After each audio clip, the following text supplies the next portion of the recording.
গণতন্ত্র মঞ্চের নেতাকর্মীরা তারা কিন্তু চেষ্টা করছেন যে সচিবালয় ঘেরাওয়ের উদ্দেশ্যে তাদের যে বিক্ষোভ মিছিল, সেই বিক্ষোভ মিছিলের যে ব্যারিকেডটি কিন্তু তারা কিন্তু উঠে ফেলছেন।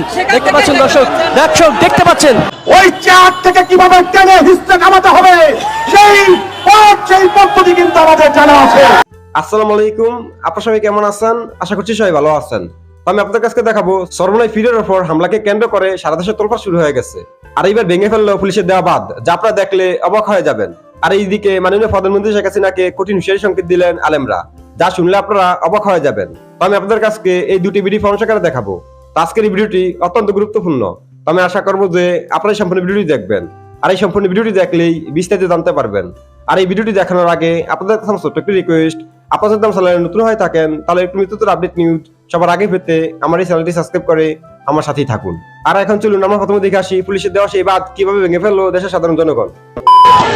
দর্শক এই মুহূর্তে দেখতে পাচ্ছেন একটি বিশাল পরিমাণে কিন্তু গণতন্ত্র মঞ্চের নেতারা কিন্তু এসেছেন এবং তারা কিন্তু তাদের যে পুলিশি যে বাধা রয়েছিল শেকল দিয়ে তাদের যে বাধা দেওয়া হয়েছিল, পুলিশ বক্সের কাঁটাতারের যে বেড়াটি রয়েছিল সেটিকে তারা কিন্তু সরিয়ে ফেলার চেষ্টা করছে এবং এই মুহূর্তে পুলিশ তারাও কিন্তু চেষ্টা করছে এটিকে কোনোভাবে যাতে না সরানো যায় সেই বিষয়টি কিন্তু তারা চেষ্টা করে যাচ্ছেন। এবং দেখতে পাচ্ছেন গণতন্ত্র মঞ্চ কিন্তু এই মুহূর্তে প্রচুর একটি অবস্থা কিন্তু এখানে দাঁড়িয়েছে। দেখতে পাচ্ছেন এই মুহূর্তে গণতন্ত্র মঞ্চের নেতাকর্মীরা এবং পুলিশের যে দল, তারা দুই পক্ষ কিন্তু আমরা দেখতে পাচ্ছি একটি অপ্রীতিকর পরিস্থিতির কিন্তু সৃষ্টি হয়েছে এখানে। এবং আমরা দেখতে পাচ্ছি যে অস্বস্তিকর একটি পরিস্থিতির সৃষ্টি কিন্তু হয়েছে এই মুহূর্তে। এবং পুলিশ তারা চেষ্টা করছেন এই বাধা সৃষ্টি করে রাখার এবং বাধা যেটি রয়েছে সেটি যাতে অক্ষত থাকে। এবং গণতন্ত্র মঞ্চের যে নেতাকর্মীরা রয়েছেন তারা কিন্তু আমরা দেখতে পাচ্ছি যে এটার উপরে উঠে ব্যানার ফেস্টুন দিয়ে তাদেরকে কিন্তু এটা এই বাধাটি সরিয়ে ফেলার জন্য। এবং আমরা দেখতে পাচ্ছি পুলিশ তারাও কিন্তু চেষ্টা করছে তাদের এই পুলিশ কিন্তু চেষ্টা করছে তাদের বাধাটি ধরে রাখার জন্য। দর্শক দেখতে পাচ্ছেন গণতন্ত্র মঞ্চ আজকে যে সচিবালয় ঘেরাওকে কেন্দ্র করে তাদের যে বিক্ষোভ মিছিল, সেই মিছিলটি আমরা দেখতে পাচ্ছি যে জিপিওর সামনে এসে পুলিশি বাধার সম্মুখীন হয়।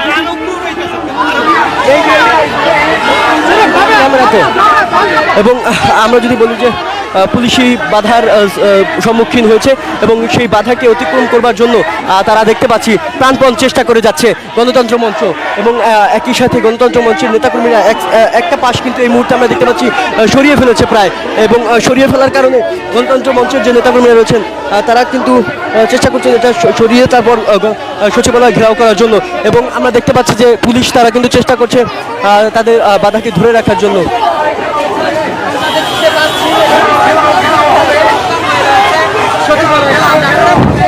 বিশৃঙ্খল পরিবেশ কিন্তু সৃষ্টি হয়ে গেছে এখানে এবং অপ্রীতিকর পরিস্থিতির কিন্তু একটি সৃষ্টি হয়েছে। গণতন্ত্র মঞ্চের নেতাকর্মীরা তারা কিন্তু চেষ্টা করছেন যে সচিবালয় ঘেরাওয়ের উদ্দেশ্যে তাদের যে বিক্ষোভ মিছিল, সেই বিক্ষোভ মিছিলের যে ব্যারিকেডটি কিন্তু তারা কিন্তু উঠে ফেলছেন। দেখতে পাচ্ছেন দর্শক এই মুহূর্তে দেখতে পাচ্ছেন কিন্তু এবং পুলিশের গায়ের উপরে কিন্তু পড়ে গেছে, একদম উল্টে যাচ্ছে কিন্তু পুলিশের গায়ের উপরে কিন্তু ব্যারিকেডটি পড়ে যাচ্ছে। এবং তারা কিন্তু বাধা অতিক্রম করে যাচ্ছে, তারা কিন্তু বাধা অতিক্রম করে ফেলছে। গণতন্ত্র মঞ্চের নেতাকর্মীরা বাধা অতিক্রম করে ফেলছিল। এবং দেখতে পাচ্ছেন আমরা দেখতে পাচ্ছি কাঁটাতারের যে বেড়া বক্সটি রয়েছে, লোহার বক্স, কাঁটাতারের বক্স, সেটি কিন্তু ওঠানামা করছে এই মুহূর্তে, পুলিশের সঙ্গে ওঠানামা অবস্থায় আছে। পুলিশ চেষ্টা করছে এটিকে সরিয়ে রাখার। এবং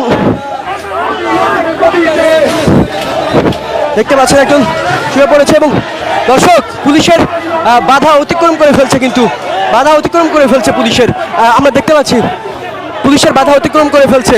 এবং কাঁটাতারের যে বেড়াটি রয়েছে সেটি উপড়ে ফেলছে, গণতন্ত্র মঞ্চের নেতাকর্মীরা উপড়ে ফেলছে, কিন্তু পুলিশের বাধা কিন্তু উপড়ে ওই চেয়ার থেকে কিভাবে টেনে হিস্টে কামাতে হবে সেই পদ্ধতি কিন্তু আমাদের জানা আছে। আপনার রক্তের পিপাসা যদি না মিটে থাকে, জনগণ রক্ত পিপাসা কিভাবে নিবৃত্ত করতে হয় সেই শিক্ষাও কিন্তু আপনাদেরকে দিতে ভুল করবে না। স্বৈরাচারকে চেয়ার থেকে কিভাবে নামাতে হয়, মাননীয় প্রধানমন্ত্রী শেখ হাসিনা, আপনার বাবা বঙ্গবন্ধু শেখ মুজিবুর রহমানই আমাদেরকে সেই রাস্তা দেখিয়ে দিয়ে গিয়েছেন। জনগণ এই সেন্টিমেন্ট বুঝতে যদি ব্যর্থ হন, জনগণ তার সিদ্ধান্ত নিতে কিন্তু ন্যূনতম ভুল করবে না। একটা অথর্ব অযোগ্য একটা রোবটকে এখানে এনে বসিয়ে দেওয়া হয়েছে। উনি সিইসি না সিসি, এই অথর্ব অযোগ্য রোবটটা বললেন ওখানে যে রক্ত ঝরেছে একটা আপেক্ষিক বিষয়। নির্লজ্জভাবে তিনি বললেন তিনি কি ইন্তেকাল করেছেন। এই আহ্বান, তুমি কি অপেক্ষা ছিল যে ফয়জুল করিম মৃত্যুবরণ করবে আর সেই সংবাদ তোমার কাছে আসবে? তার এই কথা দ্বারা এটাই প্রমাণ হয় তিনি হয়তো লাশের অপেক্ষায় অপেক্ষমান ছিলেন। তার এই কথা দ্বারা প্রমাণ হয় তিনি হয়তো মুফতি ফয়জুল করিমের জন্য মৃত্যুর অপেক্ষার প্রহর গুনছিলেন। একটা দায়িত্বশীল চেয়ারে অধিষ্ঠিত থেকে এরকম অথর্ব অযোগ্য লোক দায়িত্বশীলের চেয়ারে কিভাবে বসে, আজকে আমাদের সেটাই প্রশ্ন। এই অযোগ্য অথর্ব নির্বাচন কমিশনার তিনি দায়িত্ব গ্রহণ করার পর বলেছিলেন আমরা আপনাদের কাছে পরীক্ষা দিতে চাই। আপনি পরীক্ষা দিয়েছেন, আপনি পরীক্ষার উপযুক্ত না, এদেশের জনগণ আপনাকে এক্সপেল করেছে, পরিষ্কার করলো আপনি এই চেয়ারে বসার উপযুক্ততা রাখেন না। আপনি পরীক্ষা দিয়েছেন, আপনি পরীক্ষায় ফেল করেছেন, এই দায়িত্ব পালনের ন্যূনতম যোগ্যতা আপনার নাই। এদের অন্তরাত্মার মধ্যে ভালোবাসা মহব্বত দুর্বলতা বলতে কিছু নাই। যদি তাই থাকতো আজকে শত শত ওলামায়ে কেরামকে বছরের পর বছর তারা নিরাপরাধে কারাবন্দী করে রাখতে পারত না। সিইসি সহ এই সরকারকে পদত্যাগ করতে হবে। গত 12 জুন বরিশাল এবং খুলনা সিটি কর্পোরেশনের নির্বাচন অনুষ্ঠিত হয়েছে। বর্তমান নির্বাচন কমিশনার এই 12 জুন নির্বাচনী ইতিহাসে এক নির্লজ্জ ঘটনার জন্ম দিয়েছে, যা আমাদের সকলেরই জানা। 12 জুন নির্বাচনকে কেন্দ্র করে নির্বাচনের আগে বেশ কয়েকদিনই আমি বরিশালে অবস্থান করেছি। বরিশালের অলিতে গলিতে ঘুরে সাধারণ মানুষের কাছে যে প্রত্যাশার কথা শুনতে পেয়েছি, তারা এই আওয়ামী জাহেলিয়াত থেকে, এই দুর্নীতি দুঃশাসনের কবল থেকে তারা মুক্তি চায়। বরিশালে নগর পিতার আসনে যারা বসা ছিলেন তাদের নানামুখী কর্মকাণ্ডে বরিশালের মানুষ নানা রকম বিরক্ত ছিল। এই বিরক্তি থেকে তারা পরিত্রাণ পেতে মুফতি সৈয়দ ফয়জুল করিমকে নির্বাচনী ময়দানে দাওয়াত দিয়ে নিয়ে এসেছিলেন। সামগ্রিক পরিবেশ যাই হোক না কেন, নির্বাচনের পূর্ববর্তী সময়ে ক্ষমতাসীনদের নানা রকম উৎপাত, নানা রকম হুমকি ধামকি থাকলেও শুধুমাত্র জনগণের ভালোবাসা এবং জনগণের সেন্টিমেন্টের প্রতি শ্রদ্ধা রেখে আমরা সেই বিষয়গুলো চেপে গিয়েছিলাম। আমাদের ধারণা ছিল জনসমক্ষে এই বিষয়গুলো প্রকাশ হলে ক্ষমতাসীন এই উন্মাদরা হয়তো আরো বেশি উন্মত্ত হয়ে উঠবে, যে কারণে নির্বাচন বিঘ্নিত হতে পারে, সাধারণ মানুষ কেন্দ্রে যাওয়া থেকে বিমুখ হতে পারে, নির্বাচনের সামগ্রিক পরিবেশ নষ্ট হতে পারে। প্রশাসন এবং নির্বাচন কমিশনের পক্ষ থেকে বারবার আমাদেরকে আশ্বস্ত করা হচ্ছিল যে কোনো মূল্যে তারা এখানে সুষ্ঠু নির্বাচন আমাদেরকে উপহার দিবে। আমরা তাদের সেই কথায় বিশ্বাস করেছিলাম।